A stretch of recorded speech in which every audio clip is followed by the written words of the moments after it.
Hello, I'm McKenna, and today I'm going to be discussing patterns of Hyphae formation among clades of Candida albicans. So to begin, I would like to do a brief introduction on what Candida albicans is. This is a commensal and opportunistic fungal pathogen, meaning that most of the time it is part of your normal microbiome and normal flora, but when conditions are right, especially for people who are immunocompromised and immunosuppressed, this pathogen can become virulent and infectious. Common infections with this yeast are oral thrush, vaginal yeast infections, and candidemia, which is a fungal infection of the blood. About 60% of the population are carriers of this fungal pathogen, and a lot of its ability to become infectious is due to this trait called polymorphism. So this yeast grows in three distinct forms: a budding yeast, a pseudohyphae, and a hyphae. So the budding yeast is kind of think of it like a Dr. Jekyll and Mr. Hyde situation. Your budding yeast is a more benign and commensal form. It is not as infectious, but your hyphae is that Dr. Jekyll where it's fairly infectious and can be more dangerous and infectious. This virulence is associated with hyphae due to its ability to embed itself within epithelial tissues and become anchored within the body and create biofilms, whereas yeast is not able to create these roots, so they aren't as infectious. So my experiment aimed to explore the patterns between the clades of Candida albicans and see if there's a difference in that hyphal formation. So if there's a difference in the infectious behavior of these clades. So Candida albicans has 5 distinct clades: a South African clade, a European clade, and clades 1, 2, and 3. This cladogram above was developed by Dr. Saul and Dr. Pujol using a complex DNA fingerprinting probe, and it breaks down clades of Candida albicans between North America, South Africa, and Europe. Since the clades of Candida albicans that are most prevalent in the United States and North America are clades 1, 2, and 3, we decided to focus our research here. For each clade, we were gifted 3 strains from Dr. Claude Pujol, and they became our reference samples. These strains were each taken from clinical samples, and from there, we were able to streak them on a complete medium to create single colonies. So as you can see, doesn't work. These small single colonies within that YPD auger on that plate, we collected those, and we wanted to use each of those for each single strain.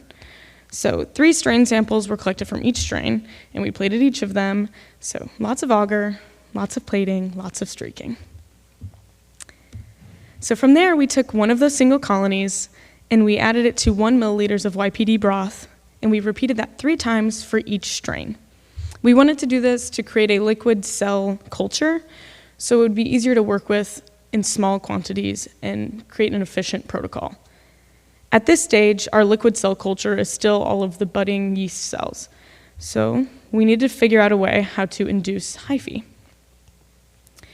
So to induce hyphae, we added 10 microliters of our liquid cell culture from the previous slide to 240 microliters of YPD broth. And within that broth, it had a concentration of 0.25% of bovine serum albumin. And bovine serum albumin is going to be the protein that's going to initiate all of our hyphal growth. So bovine serum albumin is a serum that's similar to the protein albumin that's found in human blood. And so we use that to induce hyphae and replicate a human body environment.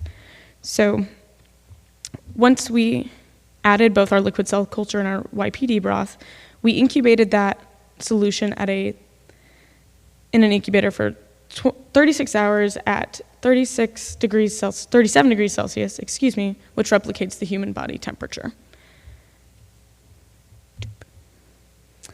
So we landed on this concentration of bovine serum albumin because between literature and our own trials, we determined that 0.25% was a good concentration, an efficient one for us. We tried 0.1% because many articles suggested that that was sufficient, and 0.5 because many suggested that 0.25 was not enough. But through our trials, we found that 0.25% yielded sufficient growth between all 3 clades. In this figure, you can see clade 1 at a 0.25% BSA solution, and you can see the hyphal growth from each within this culture. And then continuing, you can see it in clades 2 and clades 3 as well. So now we have to quantify this. It's not enough to simply say, hey, we saw a bunch of growth, that's great. We need to figure out how we can actually compare it in a quantifiable way. So my goal was to determine the ratio of hyphal cells to the number of cells. So to do this, we counted, and we counted, and we counted, and we counted. So we used a hemocytometer, which is usually used for counting red blood cells or white blood cells, but in this case, we used it for yeast. We used this middle grid, this tiny middle grid there, so we could manually count the cells, and since the cells are small and at a high density, it allowed us to better visualize and understand the ratio of hyphal cells to total cells. So to do this, we used 10 microliters of our incubated liquid cell culture. So that's the cell culture that's been in that 96 well and been incubating for 36 hours. So we used 90 microliters of that, and we diluted it to a 1/10 ratio using 90 microliters of deionized water. This made my life a little bit easier, made it a little bit easier to count. So using that hemocytometer, I counted 5 large squares. If you can see the bolded, I'll see if this works again. Yeah, see the bolded square? That we counted 5 of those. So I counted 5 of those 3 times for each strain.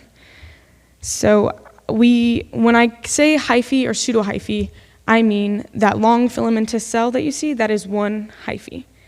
If you can see that small oval cell on the right of that square, that's one pseudohyphae. And those counted towards our hyphae ratio and towards our total cell ratio. That makes sense? So using this method, I was able to manually discover the ratio for each strain of Candida albicans. So what we found was pretty interesting, actually. So clade 1 had a pretty low rate of hyphae formation. So for every 3 trials, for every 3 clades, we averaged out the numbers, and we found that clade 1 grew a lot of cells, but it didn't grow a lot of hyphal cells. Clade 2, however, kind of an opposite situation. It didn't grow a ton of cells, but it did show a larger rate of hyphal formation at 2%. And then finally, clade 3 was pretty similar to clade 1, just less cells. So we decided to take all of the average rates of hyphae formation and compare them to each clade. So using a t-test, I grouped clades 1 and clade 2, and I compared them, and I found that it had a significant difference. I compared clade 1 to clade 3 and found that there was not really a significant difference between the two. In clades 2 and clade 3, we found that there was a significant difference. So using the average rates, we were able to see that clade 2 displayed a significantly different and higher rate of hyphal formation. So this has some pretty interesting implications.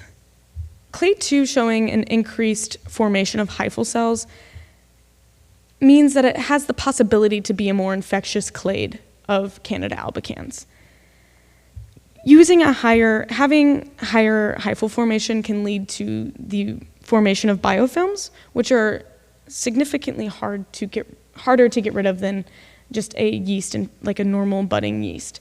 Biofilms are able to form extracellular matrix that make them resistant to treatment and are often tricky to get rid of. So by understanding the patterns of hyphal formation between the clades, it helps us better understand the infectious behaviors of these clades.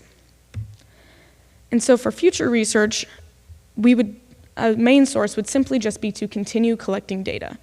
Most research or prior literature has not shown that there's a significant difference in hyphal formation between the clades. So continuing to collect data from different strains of Candida albicans to help increase the support and strength of data will be a strong sample, a strong source of future research. As well, another form of research will be exploring the impact that different hyphal formations might have as reservoirs or in forming biofilms. And thirdly, understanding these patterns between the clades can help lead to treatment specificity. Our experiment was designed to replicate the human environment and human conditions so that way treating human yeast infections can become easier in the future. If we're able to understand better some of the trends in these yeast infections, then we'll be more specific in our treatments of them. And finally, another avenue to use this data could be to shed some light on current patterns of Candida albicans distribution and other unanswered trends. For example,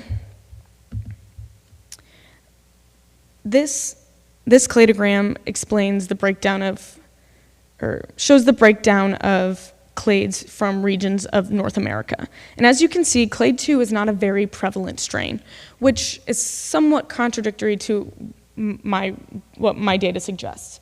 If clade 2 has the possibility of being a more infectious agent, why is it not more prevalent within the United States?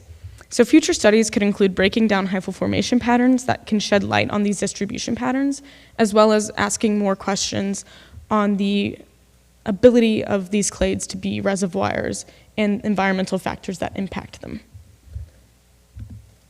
Here are my acknowledgements. I would like to thank Ella. She helped me all throughout last year and this past fall semester, so thank you.